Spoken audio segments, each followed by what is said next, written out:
Well, let's start off with possibly the leader in the clubhouse, and that is Justyn Martin, who transferred from UCLA. He was a three-star recruit coming out of high school. Let's give a quick little background on this young man.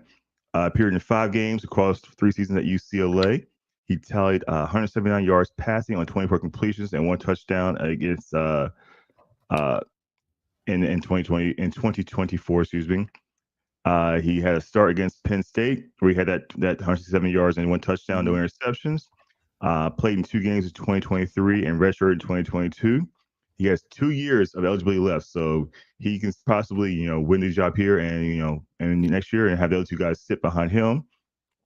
He was a 4-star recruit out of high school. Excuse me, not 5-star, 4-star recruit out of high school, according to 247 Sports and ESPN Rivals, ranked 228 overall by Rivals and number 14 pro style quarterback.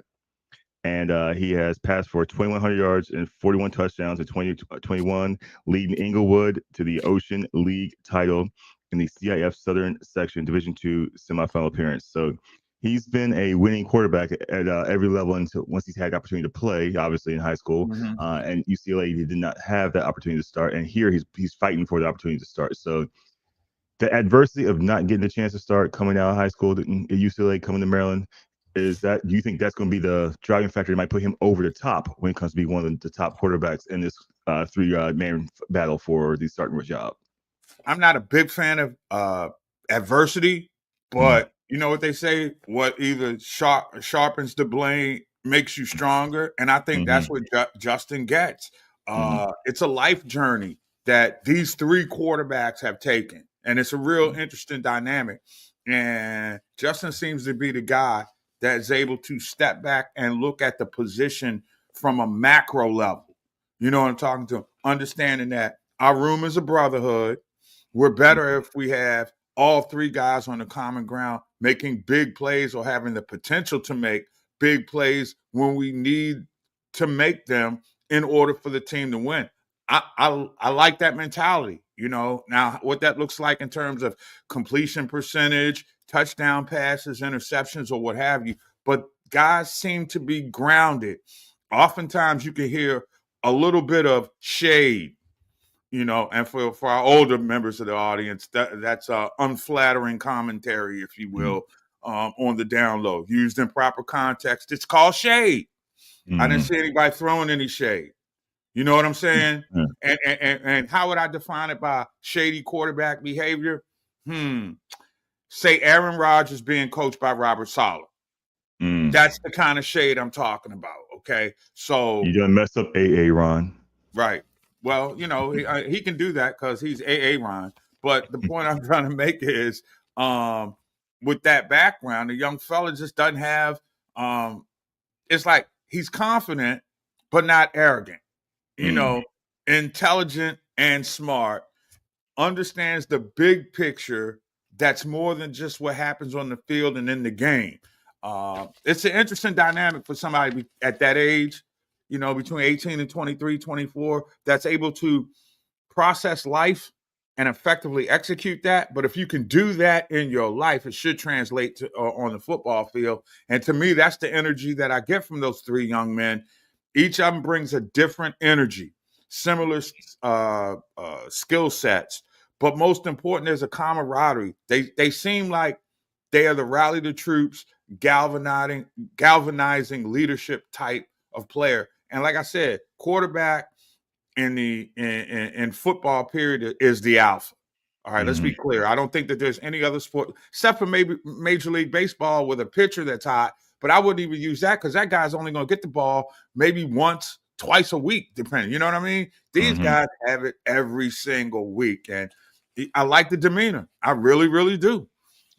And shout out to Eben J. Thomas Sr., who's on the chat here, shooting out some positive vibes. He says all three are capable.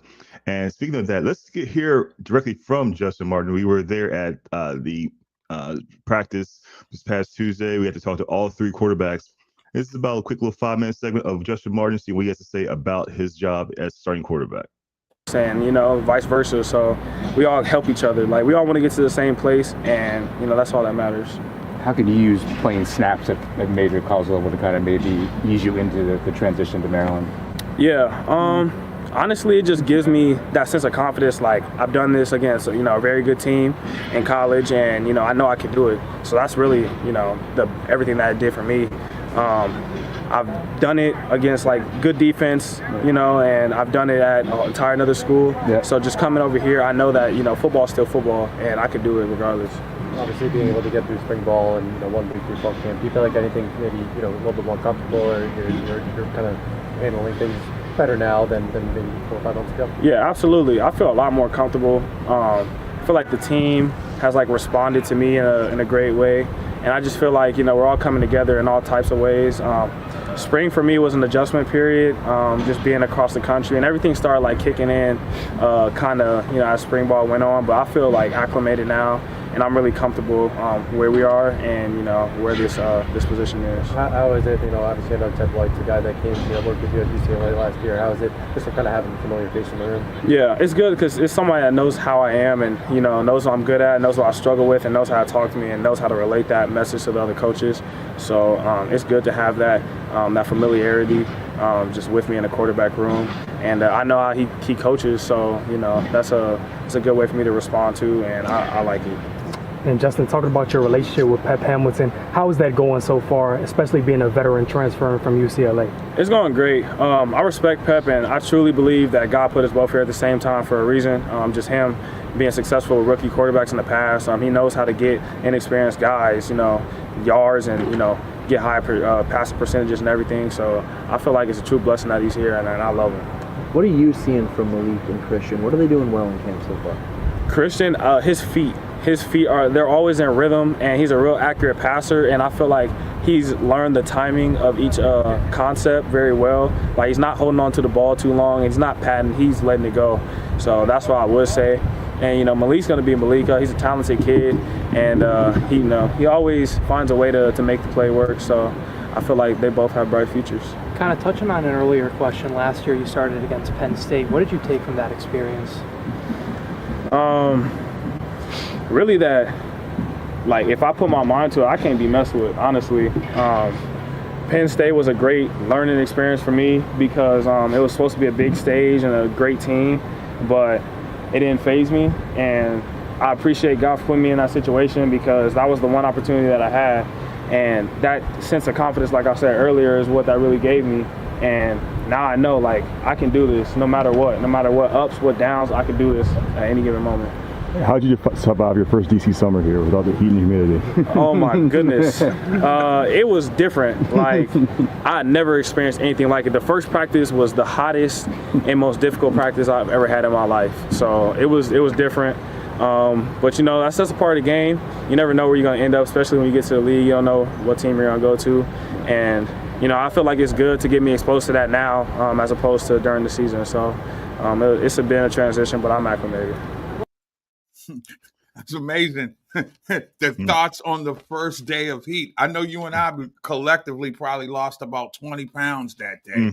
So when he speaks of that, it was almost 100 degrees. It was like 70% of humidity. You could literally feel it on your skin that day. It was Hades. It was the practice in Hades that day for sure, bro. And that day was kind of cool compared to the rest of the summer. Because I remember I went to talk to the guys when his first appearance back in I think it was March or April. I can't remember off the top of my head, but it was getting to the point where the summers turned to that 80, 90, 100 degree, 80% humidity days, and he said his first day of practice was, it was something he's never experienced. And he's from California. California's known for but California don't have that humidity like we have here in DC. No, it does not. It does not. And it cools off in the evening too. Yes. So my friend, that's Southern California is like, Southern California has like 5 different climates. You have you have the valley, you have the desert, you have you have downtown, and you have the beach. The mountains. All have different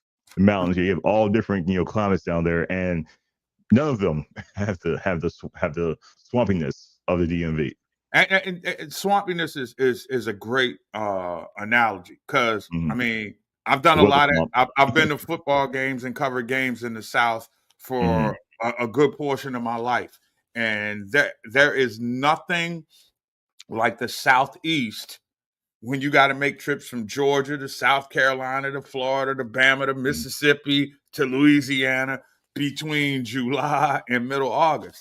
You will lose a lot of weight. So I thought he was real candid about that. But I also like in his statement, he did show without having a chip on his shoulder that he's got everything in a perspective. You know what I'm saying?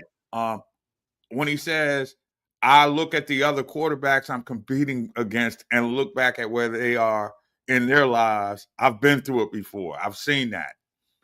That's an extension of your coach, right? That's got to be a good thing. You know, it'll be interesting to see how the demeanor in the room changes, if you will, when the ultimate decision is there. Now, I think the character of all three of the quarterbacks is going to be that we're going to do our best. We're going to be in shape and be ready to play.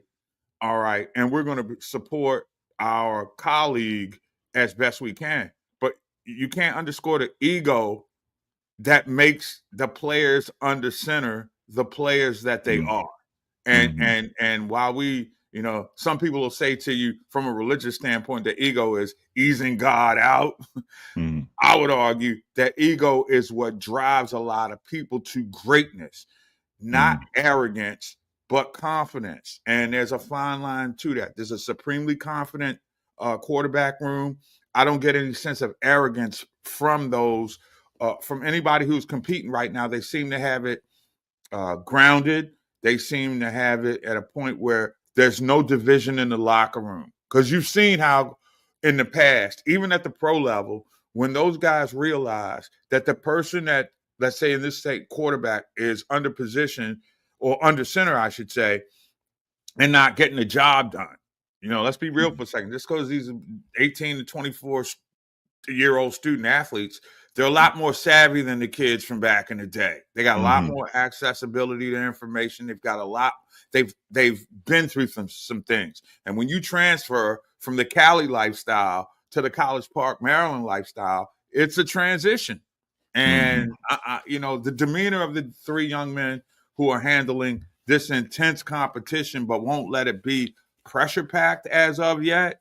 It's just amazing to me to watch the maturity that they're showing. And those aren't just good college football players. These are people that are going to be great performers if their professional career is in something other than sports. I do believe that. Yeah, and his major is in management studies, so he's got to learn. He's going to have to know to use those skills to manage the team. And one more thing is, I want to point out before we move on to the other Martin, no relation, is the fact that he's played in the Big Ten already. I mean, he's played at UCLA, which is still weird saying UCLA and Big Ten in the same sentence. Crazy. It is crazy. But it's how old we are, but it is crazy. Exactly. I mean, I finally got used to saying Maryland and Big Ten a few years ago. Now, guys, I got to add these West Coast teams in, but he knows what Big Ten football is like. He's seen it from from UCLA. He played against Penn State, had a pretty solid game against Penn State. You know, one of the blue bloods of the conference. So I think that's going to probably be his leg up in the competition. The fact that he's played a few games against Big Ten competition already, so he knows the pressure, the rigmarole, the level of competition he needs to step his game up. The lay of the land. The lay of the land. That's a good way. That's right. He understands, and there's no better recipe for success than experience. I mean, you can talk it, you can practice it, you can super study it. I'm on practice. Yeah, we talking about practice, not the game. Practice, practice. And like I said, these guys bring a humility and a sense of purpose to that quarterback room. And I kept waiting for somebody to show me some ego in their comments. The demeanor in that press availability spoke volumes. Either they're well coached by the sports information department and knows how to do a great job at answering, or this is just another character mindset that we don't often like to see or give credit when young men, who are maturing, have a grasp on life that's bigger than just the game. It's really interesting. I really enjoy this dynamic that's brewing. It'll be interesting to see if they feel that same way in the middle of October. That's true.